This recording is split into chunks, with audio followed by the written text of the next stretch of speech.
The morning mist still clung to the manicured gardens of Kensington Palace when Thomas Whitmore adjusted his crisp red uniform for what would be the last time.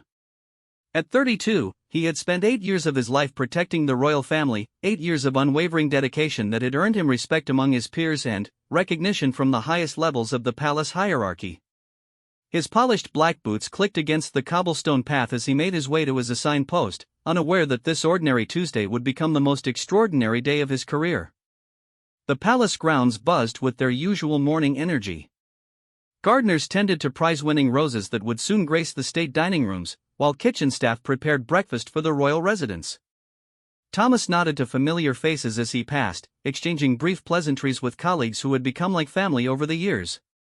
The routine was comforting, predictable, and he had long ago stopped questioning the intricate web of protocols that governed every aspect of palace life. Princess Charlotte, now 11 years old, had always been different from the other royal children Thomas had observed during his tenure. While her brothers maintained the reserved dignity expected of their station, Charlotte possessed an infectious curiosity about the world beyond the palace walls. She would often pause during her supervised walks through the gardens to ask Thomas about his family, his hometown, or his thoughts on current events.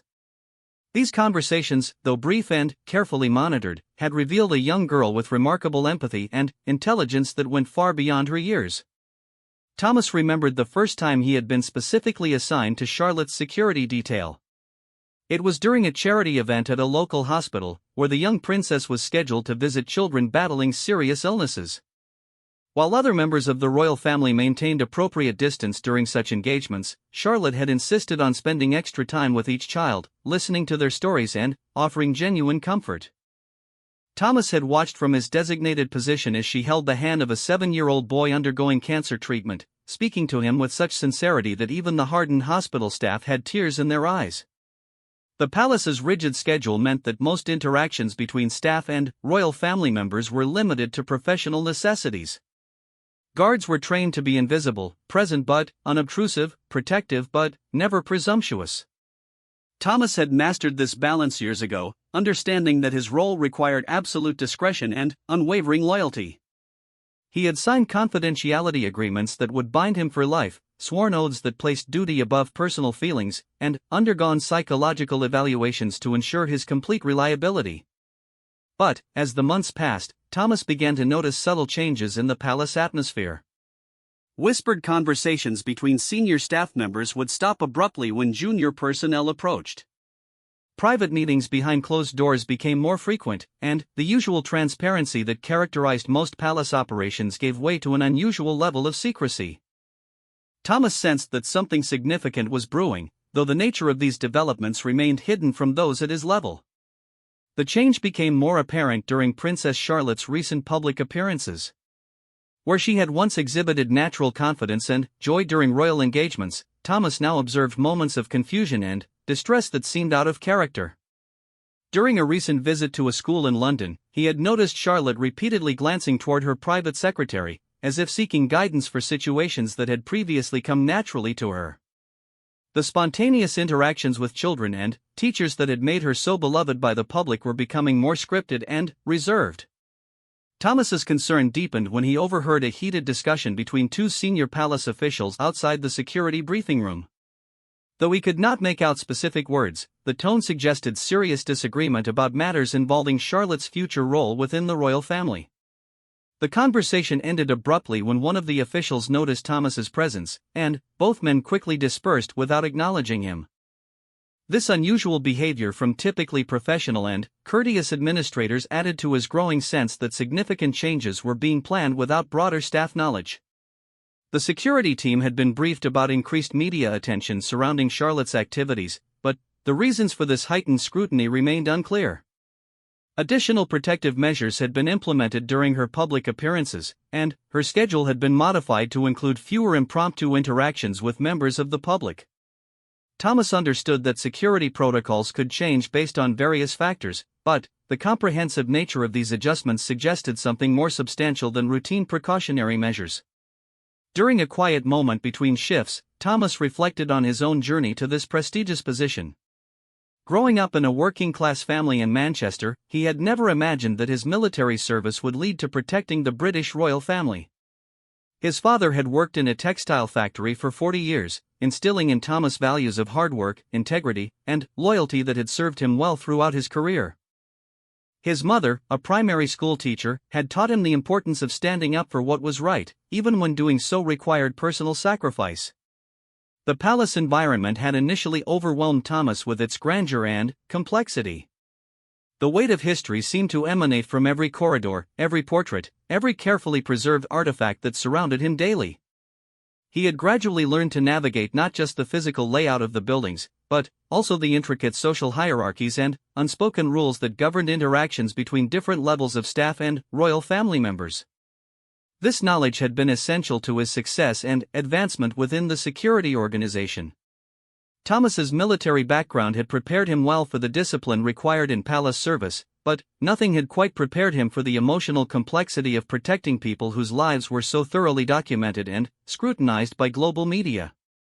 Every public appearance generated hundreds of photographs and countless articles analyzing everything from clothing choices to facial expressions. The pressure of maintaining perfect composure under such constant observation affected not just the royal family members themselves, but also the staff responsible for their safety and well-being. The training for royal protection officers extended far beyond traditional security measures. Thomas had undergone extensive education about royal protocol, historical precedents, and constitutional law. He understood the delicate balance between protecting individual family members and preserving the institution of the monarchy itself. This knowledge had given him deep appreciation for the sacrifices required of those born into royal service, particularly the younger generation who had known no other life than one lived under constant public scrutiny. As Thomas approached the main palace building that morning, he noticed unusual activity near the private offices used by senior advisors to the royal family. Additional security personnel were stationed at entrances that typically required only standard access controls, and several unmarked vehicles were parked in areas normally reserved for routine palace operations. These observations, combined with the general atmosphere of heightened tension he had sensed in recent weeks, suggested that whatever had been planned in those secretive meetings was about to be implemented. The morning briefing provided no additional clarity about the day's unusual circumstances. Thomas's supervisor, a veteran palace security officer with 25 years of experience, delivered the standard overview of scheduled activities and security protocols without mentioning any special considerations. However, Thomas noticed subtle changes in the briefing materials, including modified routes for Charlotte's afternoon educational activities and additional communication procedures that seemed designed to limit information sharing between different security teams. Princess Charlotte's morning routine proceeded normally, with her customary breakfast in the private family dining room followed by lessons with her private tutors. Thomas maintained his assigned position outside the education wing, monitoring both the immediate environment and radio communications from other security teams throughout the palace complex. The familiar sounds of palace life continued around him, but he remained alert to any indication that the day's unusual preparations were about to unfold. As midday approached, Thomas received notification that his afternoon assignment would be modified to include escort duties for Charlotte's visit to her grandmother's private apartments. This change was presented as routine scheduling adjustment, but Thomas recognized it as part of the broader pattern of modifications he had observed throughout the morning.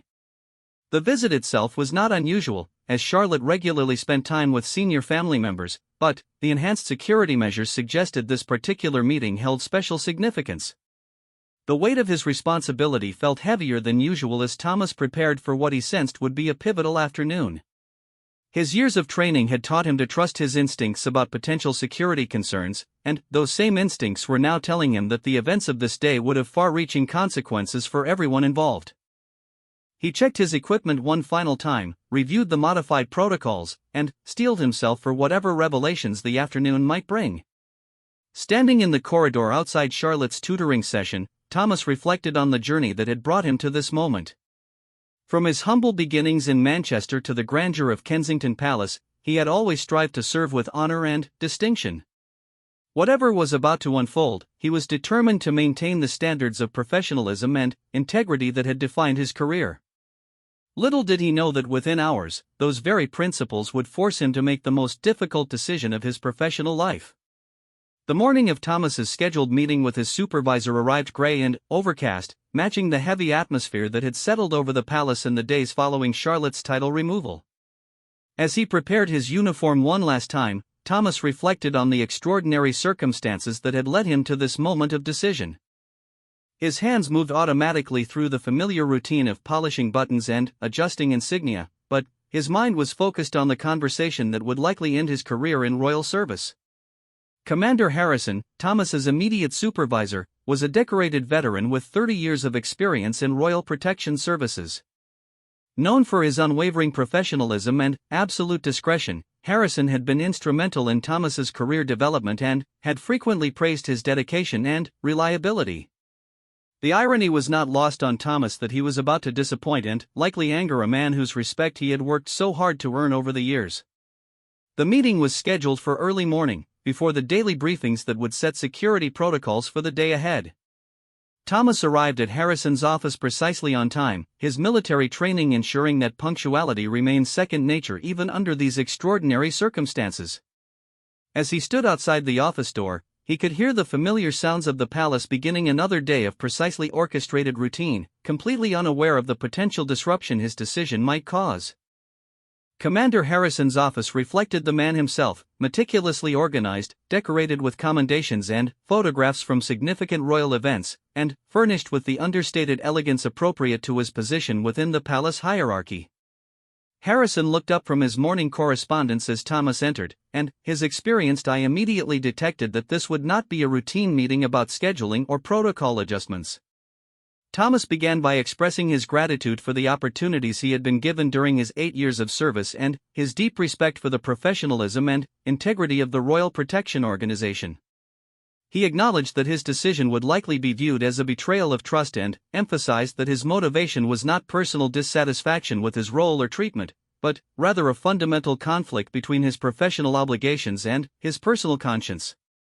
The commander listened without interruption as Thomas carefully explained his observations about the treatment of Princess Charlotte and his growing concern about the systematic removal of staff members who had witnessed her distress. He described the conversation with Charlotte following her meeting with the Queen, emphasizing his belief that the decision to strip her title was not only unjust but potentially damaging to the long-term interests of the monarchy itself. Harrison's initial response was measured and professional, reflecting his years of experience managing difficult situations within the palace environment. He reminded Thomas of the confidentiality agreements that bound all royal staff and emphasized that personal opinions about policy decisions made by senior members of the royal family were not appropriate considerations for security personnel. The monarchy had survived for centuries precisely because individual staff members focused on their specific responsibilities rather than attempting to influence or judge broader institutional decisions. Thomas acknowledged the validity of Harrison's perspective while maintaining that his current situation transcended normal considerations of professional boundaries. He explained that witnessing the systematic emotional abuse of an 11-year-old child had forced him to confront the limits of his ability to remain silent in the face of injustice.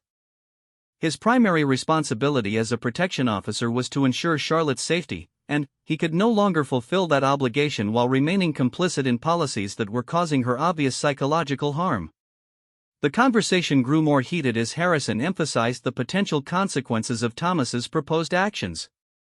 Speaking publicly about internal palace matters would not only violate multiple legal agreements but could also result in criminal charges under various laws designed to protect national security and royal privacy. Harrison pointed out that Thomas's military background should have prepared him for situations where personal feelings must be subordinated to larger institutional requirements. Thomas's response revealed the depth of his internal struggle and the careful consideration that had led to his decision. He explained that his military service had indeed taught him about duty and sacrifice, but had also instilled in him an understanding that true loyalty sometimes required challenging authority when that authority was being exercised unjustly. His oath as a soldier had been to protect the innocent and defend democratic values, principles that he believed were being violated by the palace's treatment of Charlotte. The discussion revealed additional information about the broader context of Charlotte's situation that Harrison had not previously shared with junior staff members. The decision about her title had apparently been influenced by political pressure from government officials who were concerned about the potential impact of her public statements on upcoming policy debates. The palace's response had been to prioritize political neutrality over the individual welfare of a young family member who had no control over the circumstances of her birth or position. Thomas learned that similar conversations had taken place with other staff members who had expressed concern about Charlotte's treatment, and that his own observations had been noted and reported to senior administrators. The palace's response to internal dissent was proving to be just as systematic and ruthless as its approach to managing Charlotte's public profile. Staff members who failed to demonstrate complete acceptance of official policies were being identified for potential removal or reassignment. As the meeting continued, Harrison made it clear that the palace administration viewed Thomas's concerns as evidence of emotional overinvolvement with his protected charges rather than legitimate professional observations. The suggestion that he had failed to maintain appropriate psychological distance from Charlotte was particularly painful for Thomas, as it attacked not only his professional competence but also his personal integrity and moral judgment. The commander's attempts to dissuade Thomas from his planned course of action included warnings about the potential impact on his family's financial security and future career prospects. Harrison emphasized that royal service provided not only prestigious employment but also connections and references that could lead to lucrative opportunities in private security or corporate protection services. Walking away from such advantages over what he characterized as a temporary administrative adjustment seemed to Harrison like professional suicide. Thomas's response demonstrated his understanding of the personal costs involved in his decision while maintaining that some principles were more important than career advancement or financial security. He explained that he had already discussed the situation with his wife, who had expressed complete support for whatever decision he felt was necessary to preserve his integrity. His children would be proud to know that their father had chosen moral courage over personal convenience when faced with a difficult choice. The revelation that Thomas had already shared details of the situation with his wife represented a serious breach of security protocols that added legal complications to his professional insubordination. Harrison was obligated to report this violation to higher authorities, potentially triggering an investigation that could result in criminal charges against both Thomas and his family members. The stakes of Thomas's decision were escalating far beyond his original expectations. Despite these mounting pressures, Thomas remained committed to his decision to resign from royal service and speak publicly about the injustices he had witnessed.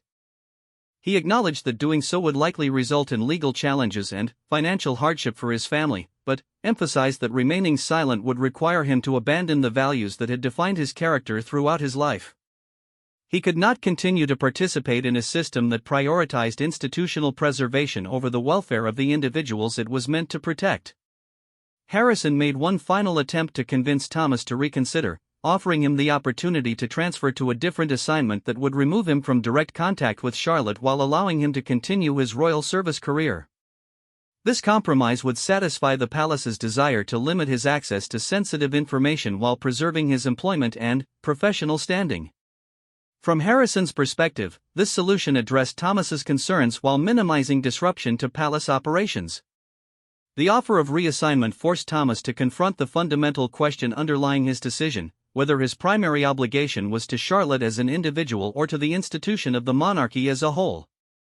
Accepting the transfer would allow him to maintain his career while distancing himself from direct involvement in Charlotte's situation, but it would also require him to abandon a vulnerable child who had trusted him with her pain and confusion. Thomas's rejection of the compromise offer marked the point of no return in his relationship with the Royal Protection Service. He formally submitted his resignation, effective immediately, and requested that his personal belongings be delivered to his home rather than requiring him to return to the palace complex. This decision protected both himself and his former colleagues from the discomfort of extended goodbyes while demonstrating his commitment to a clean break from his previous life. As Thomas prepared to leave Harrison's office for the final time, both men understood that they were witnessing the end of more than just one individual's career in royal service. The principles and loyalties that had once seemed compatible within the palace environment were proving to be irreconcilably opposed when tested by real moral complexity. Thomas's decision represented a challenge to the entire system of unquestioning obedience that had traditionally characterized royal service. The conversation concluded with Harrison's warning that the palace would use all available legal and administrative resources to prevent Thomas from publicly discussing his experiences or observations. The royal family's reputation and the stability of the monarchy itself were considered matters of national importance that justified extraordinary measures to protect institutional secrecy. Thomas's decision to prioritize personal conscience over professional obligation would be met with the full force of the establishment he was choosing to oppose. Walking out of the palace complex for the last time, Thomas felt a mixture of relief and apprehension that reflected the magnitude of the decision he had made. 8 years of dedicated service, professional advancement, and personal pride were ending because he could not continue to serve an institution that demanded his complicity in the systematic mistreatment of a child.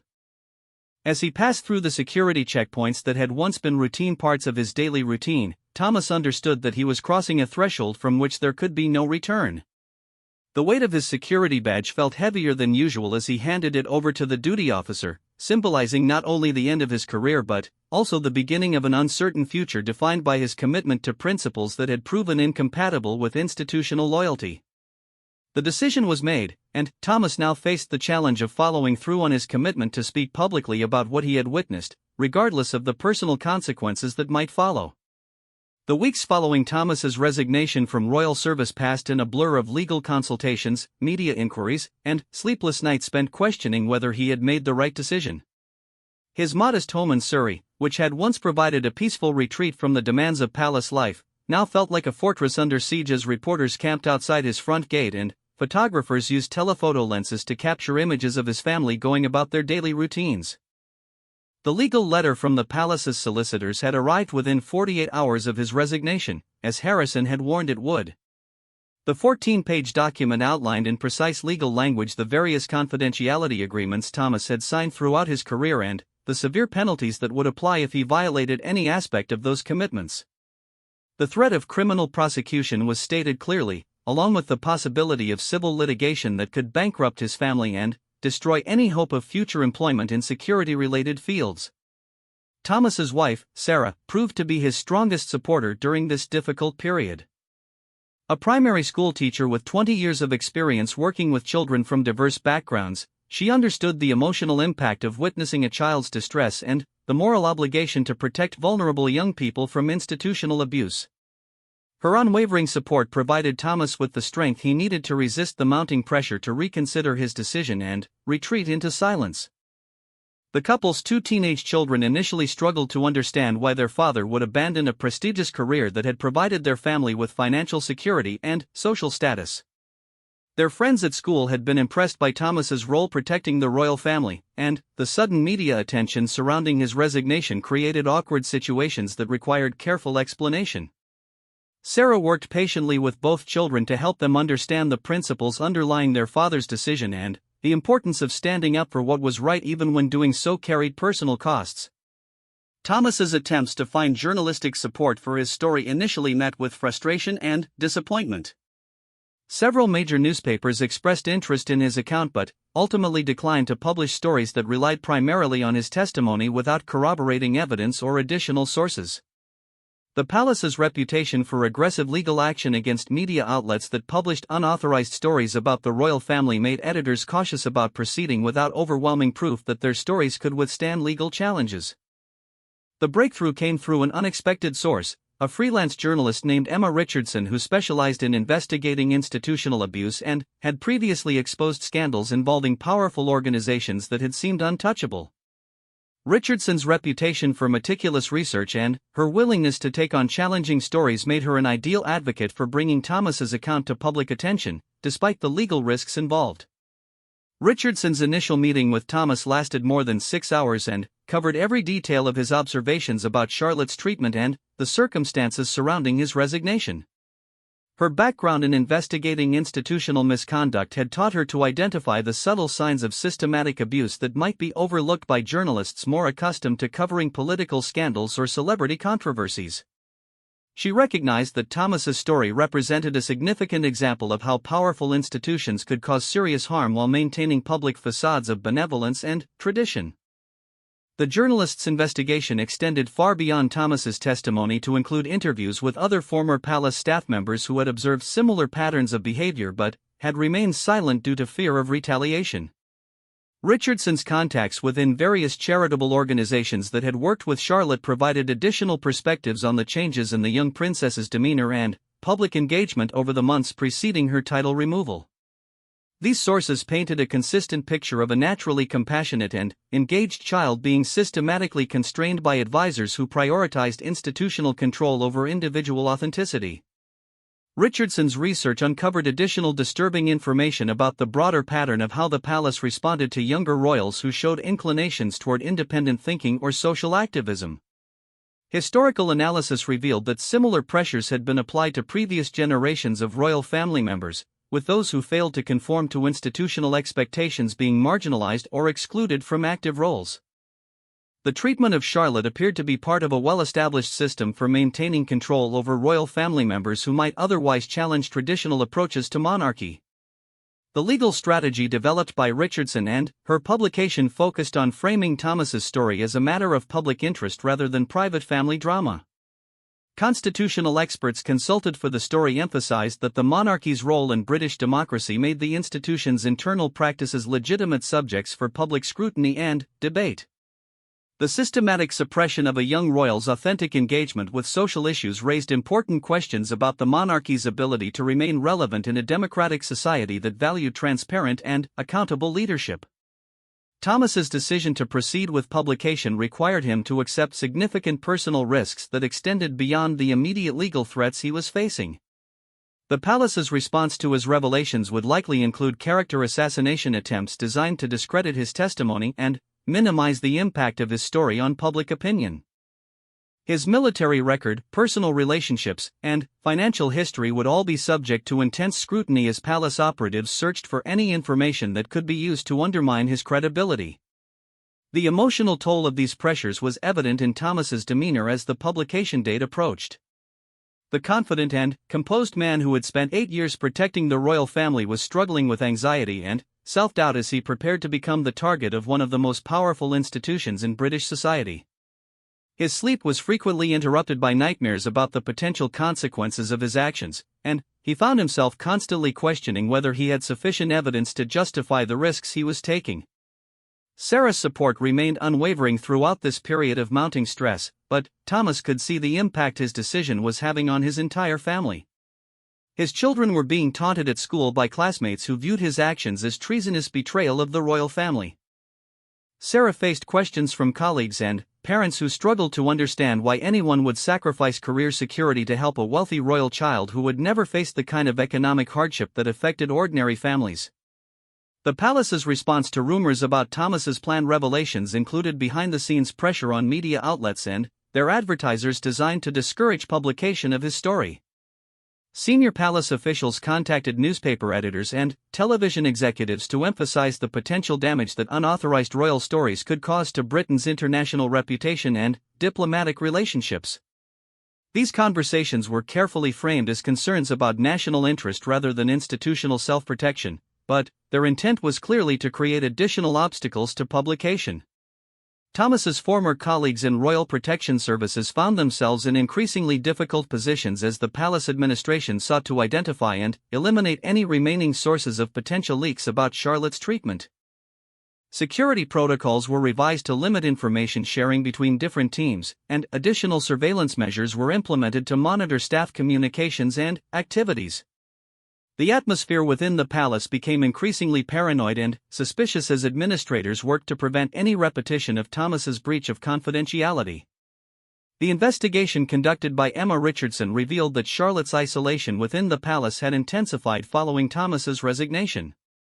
Her access to staff members who had previously provided informal support and friendship was systematically eliminated through reassignments and schedule changes. The young girl who had once moved freely through the palace complex was now confined to specific areas and supervised constantly by handlers who prioritized compliance over companionship. Educational and social opportunities that had previously enriched Charlotte's development were cancelled or modified to eliminate any possibility that she might express opinions or develop relationships that could complicate the palace's efforts to control her public profile. Her tutoring sessions were restructured to focus on traditional academic subjects while eliminating classes about current events or social issues that might encourage critical thinking about contemporary problems. The systematic erosion of her intellectual and emotional development represented a form of abuse that was particularly cruel because it was being implemented by people who claimed to be acting in her best interests. Thomas's story gained additional credibility when Richardson's investigation uncovered documentary evidence that corroborated his account of the decision-making process surrounding Charlotte's title removal. Internal palace communications obtained through confidential sources revealed that the decision had been made hastily in response to political pressure rather than through the careful deliberation that palace officials had claimed in their public statements. The documents showed that Charlotte's welfare had been a secondary consideration in discussions that focused primarily on managing potential political embarrassment. The evidence also revealed that palace officials had deliberately misrepresented the nature of Charlotte's public statements to justify their actions. Comments that had been characterized as inappropriately political were shown to be expressions of basic human compassion that were well within the bounds of acceptable royal behavior. The systematic distortion of her words and intentions demonstrated the extent to which palace administrators were willing to go to justify predetermined conclusions about her unsuitability for royal duties. As the publication date approached, Thomas reflected on the journey that had brought him to this moment of unprecedented public exposure. His decision to speak out had transformed him from an anonymous palace employee into a central figure in a constitutional controversy that would likely influence public debate about the monarchy's future role in British society. The personal costs had been enormous, but he remained convinced that protecting Charlotte from further institutional abuse justified every sacrifice his family had made. The final preparation for publication included additional legal review to ensure that every allegation could be substantiated with credible evidence and that the story met journalistic standards for accuracy and fairness. Thomas participated in multiple fact-checking sessions where every detail of his account was verified against available records and corroborated through independent sources.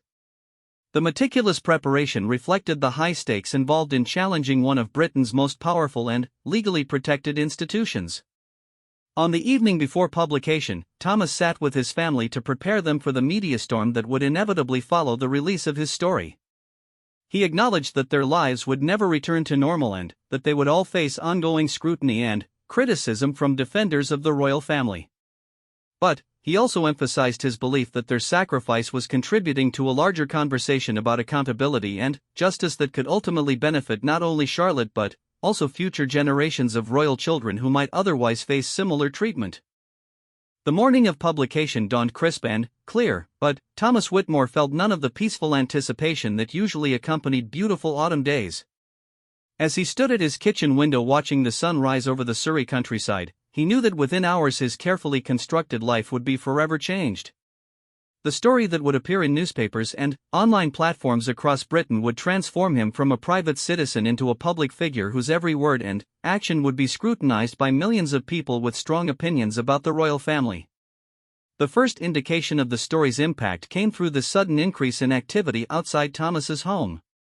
The handful of reporters who had maintained a respectful distance during the previous weeks were joined by television crews, photographers, and journalists from international news organizations who recognized the global significance of allegations against the British royal family.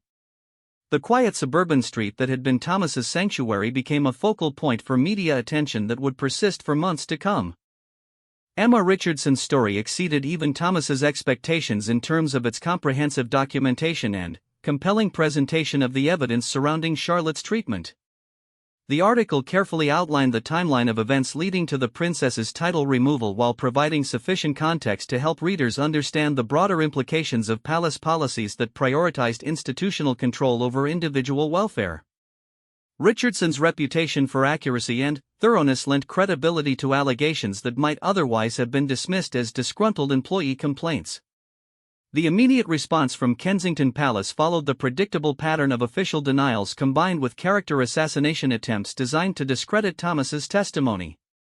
A carefully worded statement dismissed his allegations as misunderstandings based on incomplete information and suggested that his emotional involvement with his protected charges had compromised his professional judgment. The statement emphasized the palace's commitment to the well-being of all royal family members while declining to comment on specific personnel matters or internal policies. However, the palace's response strategy was complicated by the strength of Richardson's supporting evidence and the credibility that Thomas had established through 8 years of exemplary service. Media outlets that had initially been cautious about covering the story began conducting independent investigations that corroborated key elements of Thomas's account. Former palace staff members who had previously remained silent began sharing their own observations about the systematic pressure applied to younger royals who failed to conform to institutional expectations. The public reaction to Thomas's revelations revealed deep divisions within British society about the role and relevance of the monarchy in the 21st century. Traditionalists viewed his actions as treasonous betrayal of an institution that embodied national identity and historical continuity. They argued that the palace's internal decision-making processes were not appropriate subjects for public scrutiny and that Thomas's breach of confidentiality represented a dangerous precedent that could undermine the monarchy's ability to function effectively. Conversely, progressive voices embraced Thomas's story as evidence of the monarchy's outdated and authoritarian approach to managing family members who displayed authentic concern for social justice. They argued that Charlotte's treatment demonstrated the institution's fundamental incompatibility with democratic values and transparent governance. The systematic suppression of a young girl's natural empathy for disadvantaged people was seen as symbolic of the monarchy's broader resistance to positive social change. The international media coverage of Thomas's allegations amplified their impact far beyond British borders. News organizations around the world recognized the story's significance as both a human interest drama and a constitutional crisis that could influence the future of one of the world's oldest monarchies. The contrast between the palace's public image of benevolent tradition and the reality of institutional control described by Thomas created compelling narratives that resonated with global audiences already skeptical of hereditary privilege and unaccountable power. Within days of publication, Thomas began receiving support from unexpected sources that validated his decision to speak publicly about Charlotte's treatment. Child welfare organizations issued statements expressing concern about the psychological impact of the policies he had described, emphasizing that the removal of a child's identity and support network could cause lasting emotional damage regardless of the institutional justifications offered. Mental health professionals noted that the systematic isolation and manipulation described in Thomas's account exhibited patterns consistent with recognized forms of psychological abuse. The legal challenges that Thomas had anticipated began materializing within a week of publication, but they proved to be less overwhelming than palace solicitors had threatened. The strength of journalistic corroboration for his allegations complicated the palace's ability to characterize them as unfounded accusations protected by confidentiality agreements. Constitutional law experts argued that Thomas's revelations raised legitimate questions about the treatment of minor members of the royal family that transcended normal considerations of institutional privacy. More significantly, the story's publication triggered formal inquiries by child protection agencies who were obligated to investigate reports of potential abuse involving children residing in Britain, regardless of their social status or family connections. While these investigations faced obvious challenges in accessing palace facilities and personnel, their existence created additional pressure on royal administrators to demonstrate that appropriate safeguards were in place to protect the welfare of younger family members. The impact on Charlotte herself became evident through subtle changes in her scheduled public appearances and the increased restrictions on media access during royal events. The palace's response to the controversy included even tighter control over her interactions with the public and more intensive supervision during charitable activities. These measures were ostensibly designed to protect her from intrusive questioning about Thomas's allegations, but they also served to further isolate her from the authentic human connections that had previously provided emotional support. Thomas's family experienced the full complexity of public attention as supporters and critics alike sought to demonstrate their positions through gestures of solidarity or condemnation. Flowers and letters of support arrived daily from people who viewed Thomas as a hero for protecting a vulnerable child from institutional abuse. Equally frequent were messages of condemnation from royal family supporters who considered his actions a betrayal of trust that undermined British institutions and traditions. Sarah's experience as a teacher proved invaluable in helping the family navigate these challenges while maintaining some semblance of normal life. Her professional training in dealing with difficult family situations and child welfare concerns provided perspective that helped Thomas process the emotional impact of his decision. She also served as the family's primary spokesperson during the initial media frenzy, protecting Thomas from aggressive questioning while he worked with legal advisors to respond to ongoing palace challenges. The children's adjustment to their altered circumstances required ongoing support as they faced both admiration and hostility from classmates whose families held strong opinions about the royal family. Thomas and Sarah worked carefully to help them understand that doing the right thing often carried personal costs, but that compromising fundamental principles to avoid difficulty would ultimately be more damaging than accepting the consequences of principled action. As weeks passed, Thomas's story continued to generate additional revelations about palace operations and the treatment of royal family members who had challenged institutional expectations. Former staff members who had been reluctant to speak publicly began sharing their own experiences with journalists investigating the broader patterns of behavior that Thomas had exposed. These additional accounts corroborated his description of systematic policies designed to suppress authentic emotional expression and independent thinking among younger royals. The cumulative impact of these revelations began affecting public attitudes toward the monarchy in ways that extended far beyond immediate concern about Charlotte's treatment. Polling data showed declining support for the royal family among younger demographics who viewed the institution's treatment of children as emblematic of broader problems with hereditary privilege and unaccountable authority. The controversy contributed to growing discussions about the monarchy's future role in British society and the possibility of constitutional reforms that would increase transparency and accountability. Parliament faced increasing pressure to investigate the allegations and establish formal oversight mechanisms for the welfare of royal children.